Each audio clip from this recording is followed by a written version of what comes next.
আসসালামু আলাইকুম রহমতুল্লাহি ওয়া বারাকাতুহু। আলহামদুলিল্লাহ, রাসূলে কারীম আম্মা বাদ।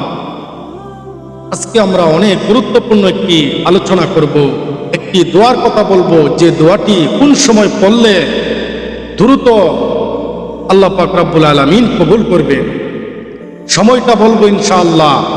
ঈদ সময় যদি আমরা যে কোনো দোয়া করি, উম্মার জন্য দোয়া করি, নিজের পরিবারের জন্য দোয়া করি, অসুস্থর জন্য দোয়া করি, আমাদের কারো টাকার প্রয়োজন, কারো আমাদের ঋণগ্রস্ত আছি, আমাদের ঋণ পরিশোধ করার জন্য আল্লাহর কাছে বলবো, ওই সময় যদি আমরা এই দোয়াটি করতে পারি, হাদিসে পাকে এসেছে আল্লাহ পাক রব্বুল আলামিন দ্রুত কবুল করবেন ইনশাআল্লাহ। সময়টা হলো রাসূলে পাক সাল্লাল্লাহু আলাইহি ওয়াসাল্লাম ইরশাদ করেছেন, যে সময় দেখবা বৃষ্টি বর্ষিত হয়, জমিনে বৃষ্টি আসে, বৃষ্টির সময় যদি তুমি 2 রাকাত নফল নামাজ পড়ে যদি আল্লাহর কাছে তুমি দোয়া করো, আল্লাহ পাক রব্বুল আলামিন তোমার দোয়া মুহূর্তের মধ্যে কবুল করিয়া নেবে। সুবহানাল্লাহ।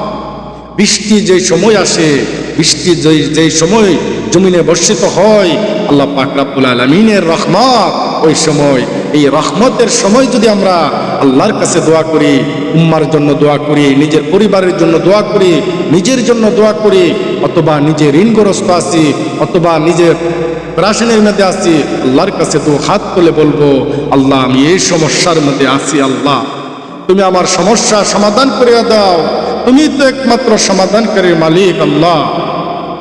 মহান আল্লাহ রাব্বুল আলামিন ওই সময় দোয়া কবুল করবেন দ্রুত ইনশাআল্লাহ।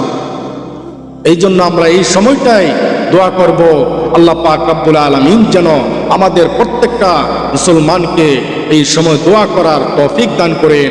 আল্লাহ পাক যেন আমাদের সবাইকে মাফ করে দেন, সবার মনের আশা যেন আল্লাহ পাক দ্রুত কবুল করিয়া নেন, মনের আশা যেন পূর্ণ করিয়া দেন ইনশাআল্লাহ।